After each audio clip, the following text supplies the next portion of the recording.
Hello student. आज हम लोग देख रहे हैं सॉल्यूशन का लेक्चर नंबर 5 और जिस पे हम लोग बात करेंगे परासरण दाब की। हम लोगों ने पिछली क्लास पे देखा था कोलैगेटिक प्रॉपर्टी ऑफ सॉल्यूशन।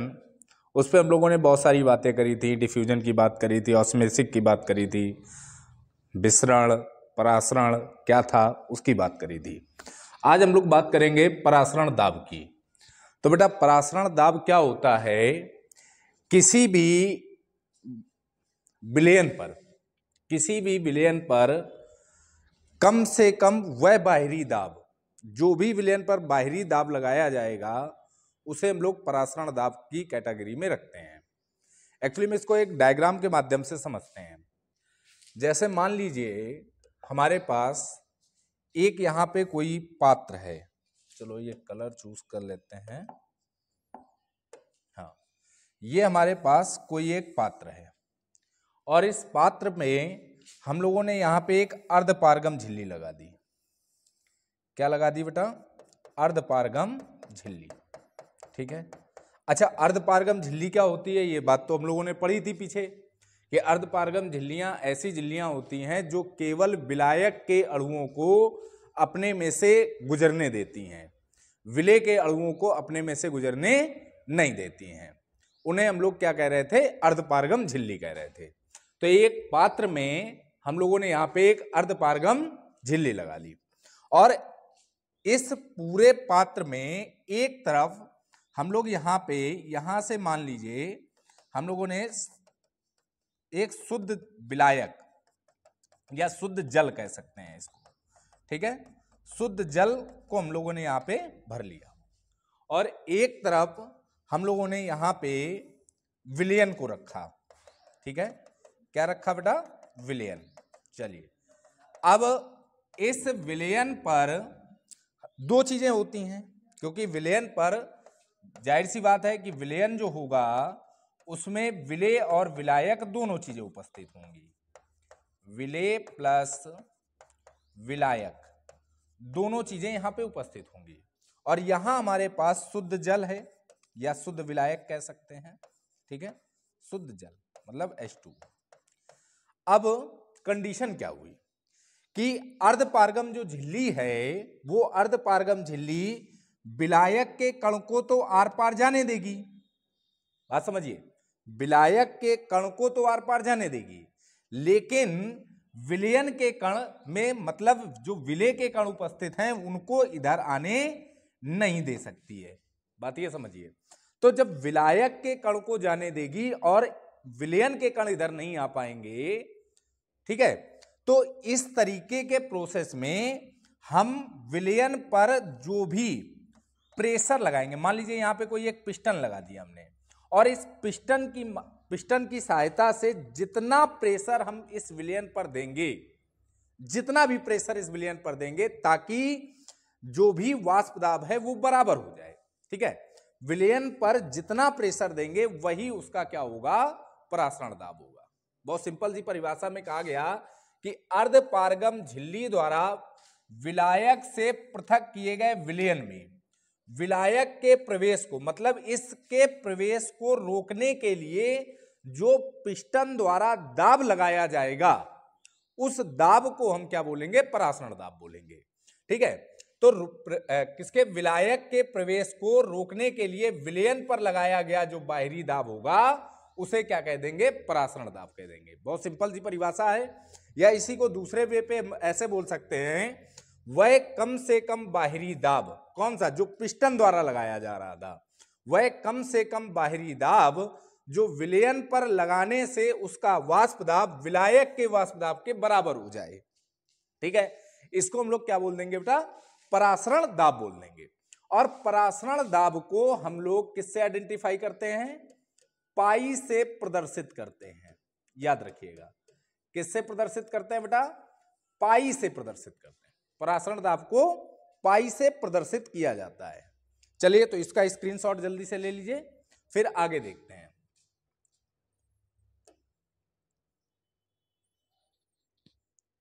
चलिए, अब आते हैं बेटा परासरण दाब के नियम। परासरण दाब के नियम क्या है।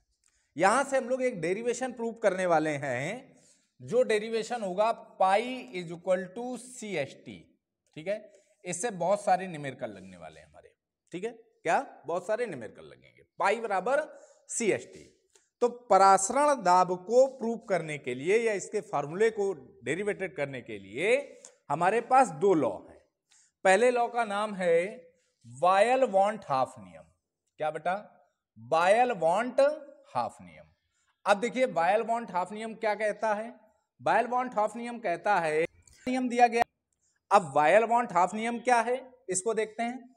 क्या कहा गया, स्थिर ताप पर किसी विलयन का परासरण दाब उसकी सांद्रता के समानुपाती होता है। स्थिर ताप पर किसी विलयन का परासरण दाब उसकी सांद्रता के समानुपाती होता है। मतलब कौन सी सांद्रता, molar concentration, molar concentration, molar सांद्रता के। बेटा क्या लिखा गया है, पाई प्रोपोर्शनल सी, मतलब पाई प्रोपोर्शनल कंसंट्रेशन। ठीक है, अब ये तो फॉर्मूला हो गया हमारे पास, पाई समानुपाते सी। इसको बेटा क्या कर सकते हैं, इसको मान लेते हैं यहां पे इक्वेशन नंबर फर्स्ट। ठीक है, डिफिनेशन के अकॉर्डिंग पाई प्रोपोर्शनल सी। अब दूसरा क्या है, चार्ल्स-वॉन्ट हाफ लॉ। क्या है बेटा, Charles-want half law. Charles-want half law पे क्या कहा गया, स्थिर सांद्रता पर, अब कंसंट्रेशन क्या होगी, कांस्टेंट होगी। तो स्थिर सांद्रता पर किसी विलयन का परासरण दाब उसके परम ताप के समानुपाती होता है। तो परासरण दाब मतलब पाई, और पाई किसके समानुपाती होगा, टी के। बस फर्क क्या होगा यहां पर, इसको मान लेते हैं एक बार समीकरण सेकेंड। इसमें स्थिर क्या है बेटा आपके पास, पहले में स्थिर ताप है। क्या है, स्थिर ताप, मतलब टेम्परेचर कांस्टेंट होगा। और दूसरे में क्या है बेटा, स्थिर सांद्रता है। क्या है, स्थिर सांद्रता, मतलब यहां कंसंट्रेशन क्या होगी, कांस्टेंट होगी। ये दोनों समीकरण इसको नोट करिए, फिर आगे देखते हैं।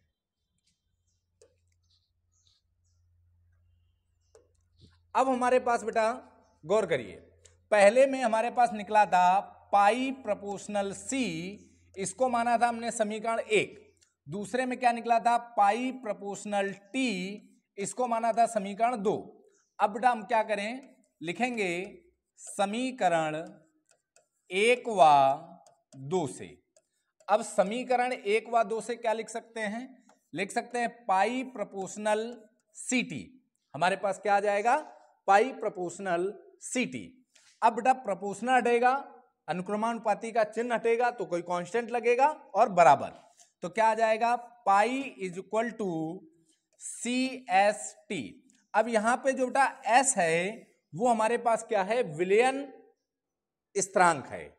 क्या है, लिखेंगे जहां एस बराबर विलयन स्थिरांक। क्या बेटा, विलयन स्थिरांक बोल सकते हैं, नियतांक बोल सकते हैं, स्थिरांक।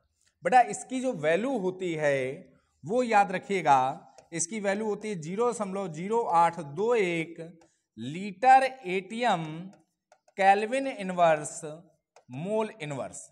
इसकी यूनिट क्या होती है, litre ATM kelvin inverse mole inverse. अब बेटा यहीं पर क्या हो जाएगा, पाई हमारे पास क्या होगा बेटा, परासरण दाब, लिख देते हैं यहां पे परासरण दाब। बेटा सी क्या होगा हमारे पास, मोलर सांद्रता। क्या बेटा, मोलर सांद्रता, मोलर कंडेंसेशन। अब बेटा टी क्या होगा हमारे पास, परम ताप। क्या होगा, परम ताप। अब बेटा एक बात समझिए, यहां पे एक बात यहां पे समझिए, हमारे पास फॉर्मूला निकला pi is equal to C S T, ये एक फॉर्मूला निकला। बेटा हम क्या कर सकते हैं, चूंकि C बराबर क्या होता है, N/V। C बराबर क्या होता है, N/V, मतलब जो मोलर सांद्रता होती है वो मोलरता के बराबर होती है। तो हमारे पास फॉर्मूला क्या बनेगा, C is equal to N/V। अब अगर इसको हम फॉर्मूले में पुटअप करें तो फॉर्मूला क्या निकलेगा, pi is equal to N/V/ST। Formula हमारे पास क्या आ जाएगा, pi is equal to N/V/ST। V को इधर ले आए तो फॉर्मूला क्या बनेगा, pi V is equal to NST। एक फॉर्मूला हमारे पास ये बन जाएगा यहां पर। अब चूंकि एक नई चीज आ गई कि N क्या है यहां पर, तो N बेटा विलेय के मोलों की संख्या है। क्या है, विलेय के मोलों की संख्या। और बेटा V क्या है, तो वो है विलयन का आयतन। क्या है, विलयन का आयतन। ठीक है। अब बेटा एक बात और यहां पे थोड़ी सी समझते हैं। अब हमारे पास फॉर्मूला क्या निकला, pi V is equal to NST। क्या निकला, pi V is equal to NST। अब चूंकि हम जानते हैं N बराबर क्या होता है, W/M, मतलब विलेय के मोलों की संख्या बराबर विलेय का भार बटे विलेय का द्रव्यमान। विलेय का भार बटे विलेय का द्रव्यमान या विलेय का अणु भार। तो हमारे पास फॉर्मूला क्या बन जाएगा, pi V is equal to W/MST, और इधर M को इधर ले आए तो हमारे पास फॉर्मूला बन जाएगा pi VM is equal to WST। ये हमारे पास एक नया फॉर्मूला बन जाएगा। क्लियर है, जहां पर W क्या हो जाएगा बेटा, विलेय का भार, और बेटा M क्या हो जाएगा, विलेय का अणु भार। विलेय का अणु भार। तो ये हमारे पास बेटा इसका परासरण दाब का फॉर्मूला आएगा। इसको जल्दी से नोट कर लीजिए, फिर आगे देखते हैं।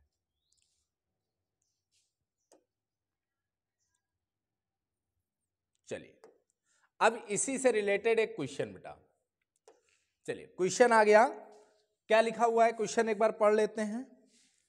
क्वेश्चन लिखा हुआ है, यदि चीनी के जली विलयन में 1.75 ग्राम 150 ml विलयन में घुला हुआ है, तो 17 डिग्री सेल्सियस पर उसका परासरण दाब क्या होगा।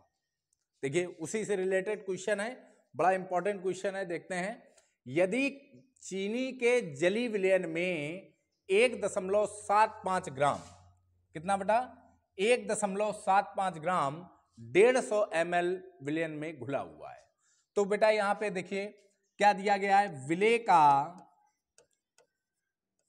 का भार, मतलब क्या घुला हुआ है, 1.75 ग्राम चीनी घुली हुई है, तो विलेय का भार मतलब स्मॉल w कितना बेटा, 1.75 ग्राम। तो बेटा क्या घुला हुआ है, चीनी, तो लिखेंगे विलेय का अणु भार, विलेय का अणु भार मतलब M क्या है बेटा, चीनी का फॉर्मूला C12H22O11, तो कितना आ जाएगा 342। इसका अणु भार कितना होता है बेटा, 342। अब क्या कह रहा है, 150 ml विलयन में, तो विलयन का आयतन